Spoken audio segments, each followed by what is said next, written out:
नमस्कार, मी सोनल. अन्नपूर्णाच किचन मध्ये आपल्या सर्वांचं खूप खूप स्वागत. आज आपण करणार आहोत शेवगा हंडी. स्पेशल झणझणीत तर्रीदार शेवगा हंडी. तर साहित्य बघून घेऊया काय.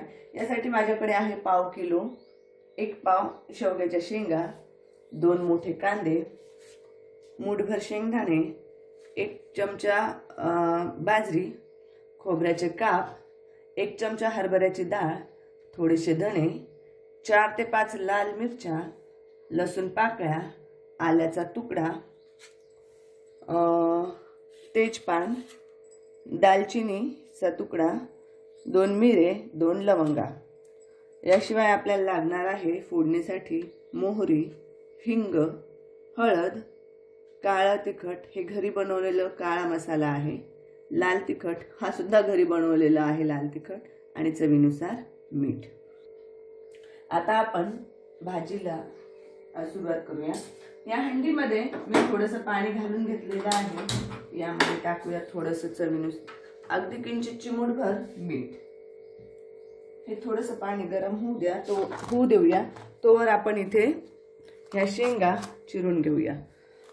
शेंगाचे असे एक छोटे छोटे तुकडे करून घ्यायचे आहे.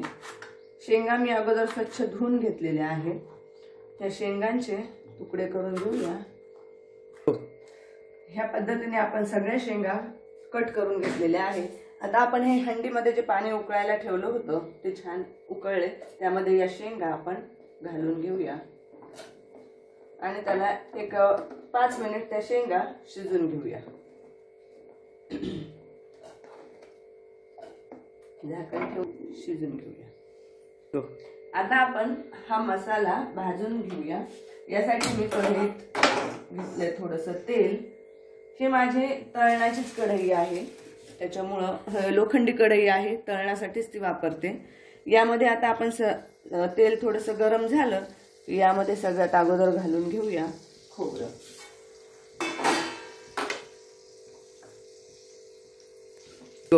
तेल छान गरम झालंय, यामध्ये आपण घालून घेऊया खोबरं. खोबरं छान थोडंसं लाल रंग येईपर्यंत छान भाजून किंवा तळून घेऊया. हे सगळे मसाले आपल्याला एक एक करून छान असे भाजून घ्यायचे आहे. खोबरं तळून झालेलं आहे. एका ताटामध्ये हे काढून घेऊया आपण. यानंतर यामध्ये घालूया शेंगदाणे. चॉकलेटी रंग येईपर्यंत तळून घ्यायचे, म्हणजे भाजीला कलर आणि चव एकदम छान येते. अशा पद्धतीने हे शेंगदाणे आपल्याला तळून घ्यायचे आहे. यानंतर आपण यामध्ये घालणार आहोत हरभऱ्याची डाळ. डाळ सुद्धा छान लाल रंग येईपर्यंत भाजून घ्यायची आहे. ही हरभऱ्याची डाळ या पद्धतीने आपण तळून घेतलेली आहे. ही डाळ एका ताटात आपण काढून घेतली. यानंतर आपण यामध्ये घालणार आहोत लाल सुक्या मिरच्या. एक 3 ते 4 घालूया चवीनुसार, कारण यानंतर आपल्याला त्यामध्ये लाल तिखटही घालायचं आहे.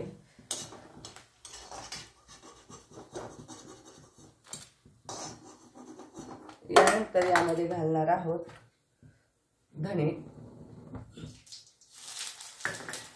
धणे छान तळून झाले आहेत. यानंतर यामध्ये आपण घालून घेऊया कांदा. कांदा तळायला जरा वेळ लागतो, तर हा कांदा आपण छान चॉकलेटी रंग येईपर्यंत आपल्याला हा कांदा तळून घ्यायचा. या पद्धतीने आपला कांदा तळून झालेला आहे. अशा पद्धतीने एवढा लाल चॉकलेटी होईपर्यंत हा कांदा आपल्याला तळून घ्यायचा आहे. यानंतर आपण यामध्ये टाकणार आहोत बाजरी. बाजरी तळून घ्यायची आहे.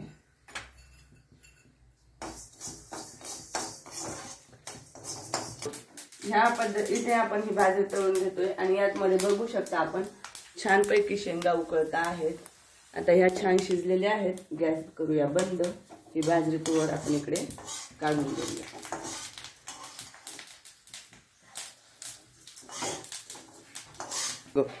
यानंतर आपण तळून घेत आहोत तेजपान.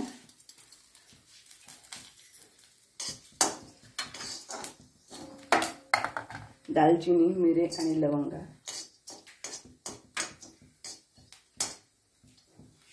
लवंग अंगावर उडण्याची शक्यता असते, त्यामुळे ती काळजी घ्यायची आहे. सगळं हे आपण एका ताटात काढून घेऊया. आणि हे तळलेले सगळे जे मसाले आहेत, हे जे आपलं तळलेलं सगळं साहित्य आहे हे आता आपण एका मिक्सरच्या भांड्यामध्ये घालून मिक्सरमध्ये ह्याची बारीक पेस्ट करून घेणार आहोत. या मसाल्याची आता आपण थोडंसं पाणी घालून, जास्त पाणी घालायचं नाही, थोडंसं पाणी घालून छान एकदम बारीक पेस्ट अशी तयार करून घेऊया.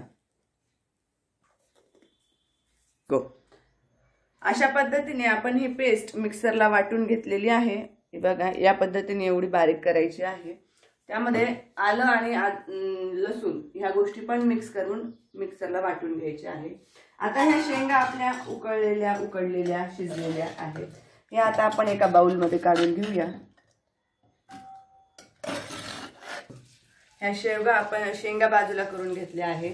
हे शेवग्याच्या शेंगाचं उरलेलं पाणी हे खूप पौष्टिक असतं, हे टाकून द्यायचं नाही. हे आपण भाजीमध्ये वापरणार आहोत. एका साईडला मी भाजीमध्ये टाकण्यासाठी पाणी गरम करायला ठेवलंय. हे पाणी कोमट करायचंय. काळजी शक्यतो अशा मसाल्याच्या भाज्या करत असताना शक्यतो कोमट पाणी भाजीला वापरायचं आहे. या हंडीमध्ये मी 3 ते 4 पळ्या तेल टाकून घेतलेलं आहे. तेल छान गरम झालेलं आहे. यामध्ये टाकूया जिरं आणि मोहरी.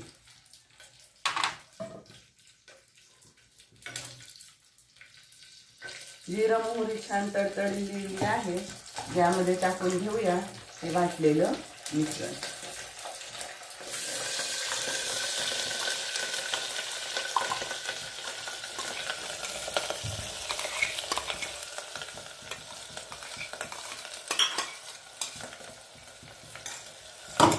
छान हे मिश्रण तेल सुटेपर्यंत आपण परतून घेणार आहोत. आता मिश्रण आपण परतत आहोत. यामध्ये घालूया हळद पावडर, काळा मसाला, लाल तिखट घालून हे छान मिक्स करून घेऊन हलवून घ्यायचं आहे. आणि याला तेल सुटेपर्यंत परतून घ्यायचं आहे. पाणी कोमट झालेलं आहे. गॅस करून घेऊया बंद. इथे बघू शकतात या मसाल्याला छान असं तेल सुटलेलं आहे. वासही सुंदर खमंग सुटलेला आहे. आता हा मसाल्यामध्ये आपण घालून घेऊया शेवग्याच्या शेंगा. छान परतून घेऊया. यामध्ये हे शेवग्याच्या शेंगेचं जे पाणी होतं ते आपण टाकून घेऊया. त्या भांड्यामध्ये थोडंसं पाणी टाकून हे भांडं आपण करून घेऊया स्वच्छ.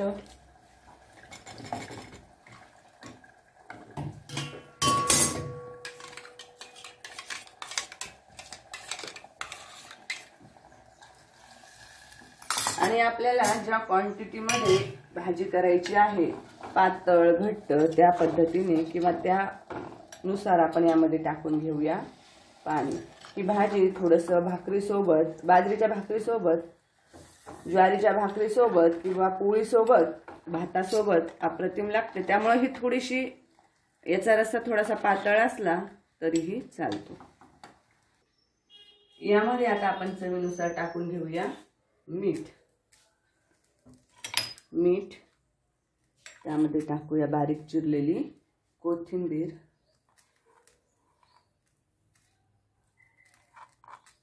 आणि भाजीला एक छान उकळी, झाकण न ठेवता भाजीला छान एक उकळी काढून घ्यायची आहे. अशा पद्धतीने आपली ही शेवगा हंडी तयार झालेली आहे. बघू शकता किती सुंदर रंग आलेला आहे, तर्री आलेली आहे. आणि पाहिजे त्या पद्धतीने घट्ट पातळ पाहिजे तशी झालेली आहे.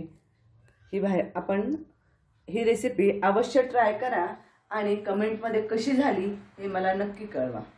मला जर ही रेसिपी आवडली असेल तर व्हिडिओला लाईक, शेअर आणि सबस्क्राईब करा. आणि परत एका अशा छानशा वेगळ्या रेसिपी सहित परत भेटूया. धन्यवाद.